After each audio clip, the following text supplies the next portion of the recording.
Hello, economic students. We are going to advance to chapter 17 in the second edition. Chapter 17 in the second edition is on financial markets. And I know that's skipping a couple of chapters, but we don't have that long left in the school year. And we need to get into the more macroeconomic stuff pretty soon. How economies as a whole function, especially with the election coming up. A lot of stuff you're going to hear about in the general election campaign is going to have impact on taxation and what the Federal Reserve Board does for its job and all that kind of stuff. That's macroeconomics. And I want to make sure we cover that in sufficient detail that you will be good citizens when the time comes to you cast your votes, understand those kind of issues. But right now, nearing the end of our less than macro stuff, this kind of that transitional area between those kind of public policy issues are financial markets. Now, we actually talked about financial markets earlier in the year when we were still together in person, and we talked about borrowing and interest rates and so on. Now we're going to look at the flip side of the coin. Where does the money come from? And that's where the financial markets come in, very broadly defined. So in chapter 17, the very first graphic, figure 17.2, is corporate profits after tax, adjusted for inventory and capital consumption. But basically, profits made by corporations in the United States after you deduct the taxes they have to pay. So essentially the profit that goes in the pocket of the corporation at the end of the day. And you can see it tracking there from the year 2000, and it goes steadily up until relatively recently. But the crucial, of course, by now you've gotten quite used to every metric we look at. 2008, boom, that's the Great Recession of 2008, but it might surprise you to see how quickly corporate profits bounced back. Now, I'll be honest, it didn't seem quick. When we were talking about a year and a half or 2 years, that's a long time to live through. But, in the grand scheme of things, it was a short-run glitch in corporate profits, not a long-term effect on corporate profits. But you can see that corporations have consistently made more money year after year. I don't know what the most recent data would be if we had the most recent, but 2013, 14, 15, a slight decline in corporate profits. But they're still, by historic standards, extraordinarily high. Now, why are they showing you that at the beginning of a chapter on financial markets? Because this is where a lot of the money in financial markets comes from. Corporations invest this money. They put that money into things that are the pool of money other people borrow from. So we looked at borrowers before. Now we're looking at where the money comes from. Corporate profits is a lot of that. Now we'll look at consumers and households also in this chapter because we do our bit too. But the lion's share comes from corporate profits. So turn please to chapter 17.1 in the second edition, How Businesses Raise Financial Capital. Now, the first portion here of this deals with venture capital.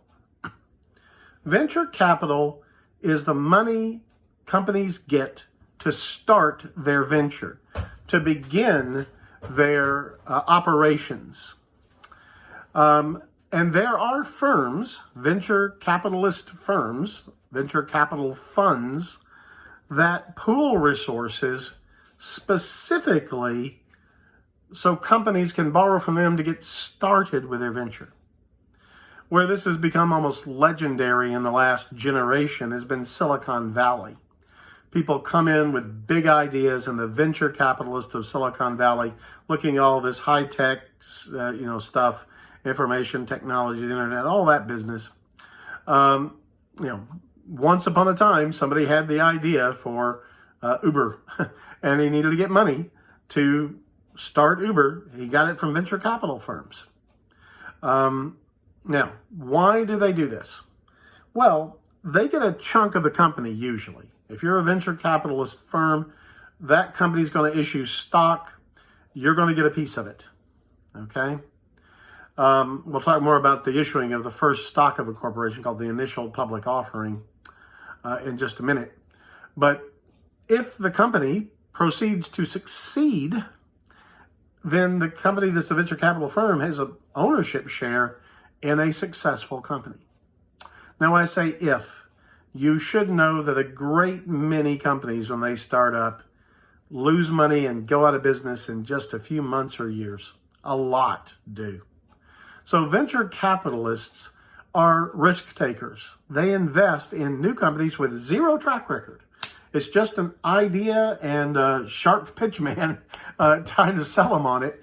And now they have to be smart. They have to be very savvy. Does this really have a chance to make it or not? But they're willing to risk giving money for venture capital purposes for a share of a company. Maybe 9 out of 10 of their investments of venture capital are going to fail. Maybe 9 out of 10 will not give them a dime. But that 1 out of 10 could be Netflix, could be Amazon, could be Uber, and make them a lot of money down the road. So venture capitalists are gamblers. They're gamblers. The next page, it's 404 in my book, is talking about, well, okay, it's not there. It's talking about sources of other sources of income for corporations and venture capital. They talk about corporate profits. So this wouldn't be for a brand new company. This is for an existing company. An awful lot of the profits corporations earn are plowed back into the company. So they will invest in new equipment for the factory or build a new facility. So they're essentially financing themselves with their own corporate profits. That's, obviously good business sense. You want to invest in the company by doing this.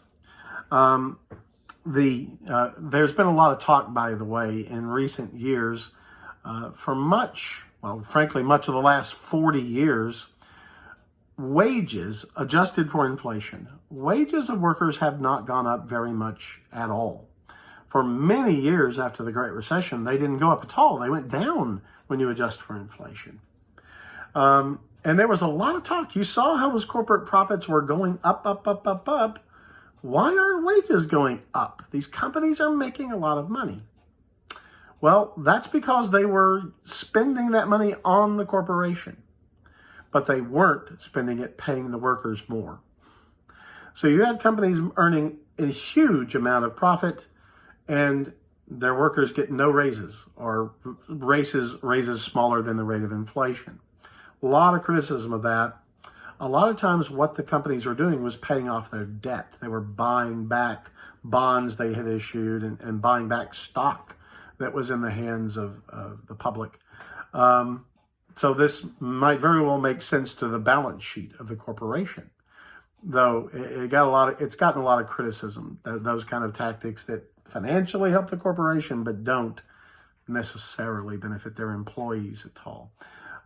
Just wanted to throw that in there. That is something you will hear discussed. Where are these corporate profits going? And a lot of them are going plowed back into the company, but they're not going to paying workers.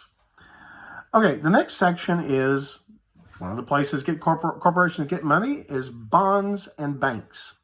They start by talking about bonds.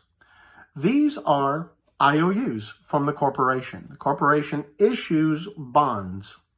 And they have a face value, these bonds do. Let's say they have a face value of $1,000, and the corporation pledges a 6% return on the loan, on the bond, with a 10-year maturity date.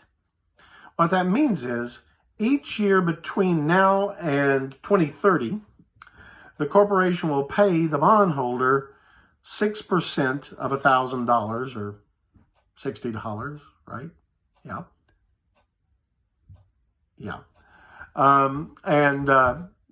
They get that every year. Then in 2030, they get $1,060. So they get an income from the interest every year.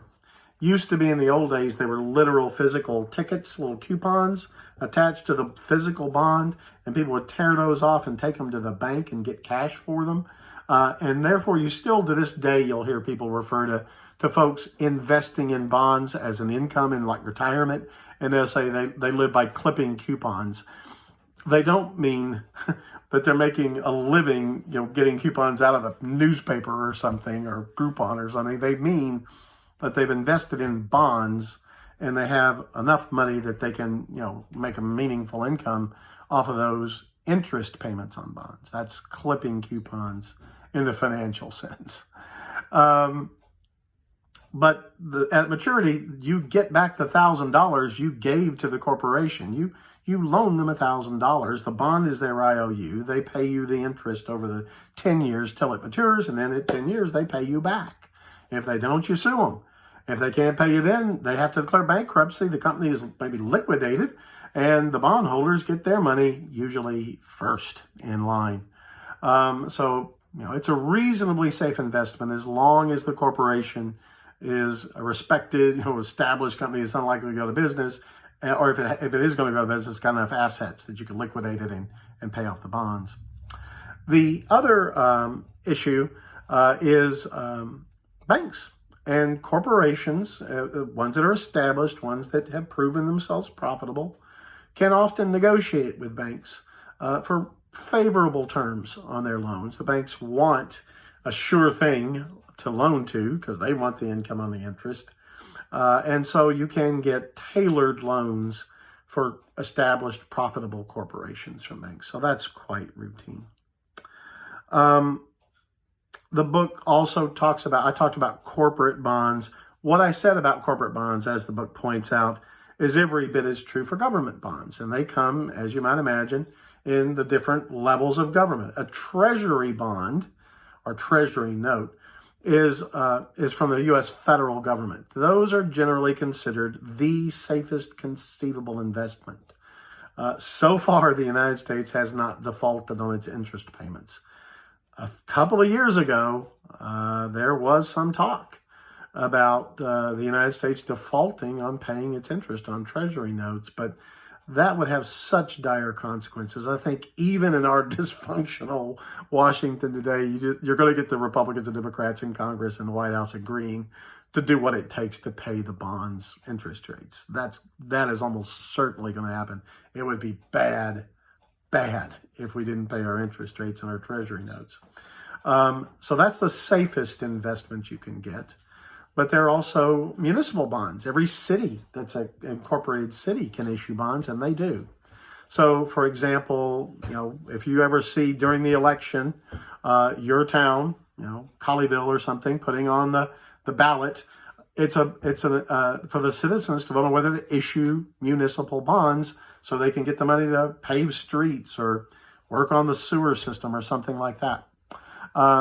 Again, generally, government bonds are considered fairly safe, but some cities, like Detroit, Michigan, for example, famously defaulted on all its mini bonds.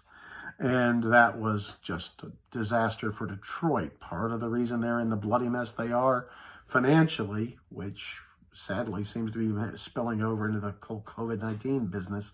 Detroit's in a terrible state, and part of it's just because the city is in a terrible state. But anyway, that's bonds and banks, another source corporations can use to get money. Now, I'm running out of time on my 15 minutes, so I have to have the next lecture be your lecture on stocks. I've talked to you about stocks some before, so hopefully we can move through that a little bit faster. But this is where your book talks about the issuance of stock. An initial public offering, an IPO of stock, is one way companies can get money. They can issue stock to the stockholders who buy the stock, and that money goes in the kitty of the corporation for their operations.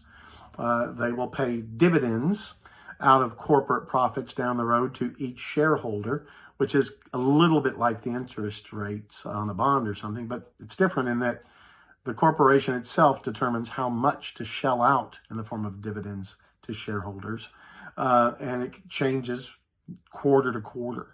Depending on how the company's doing as to what they pay. So, but we'll talk more about that next time. Y'all have a good night. Bye.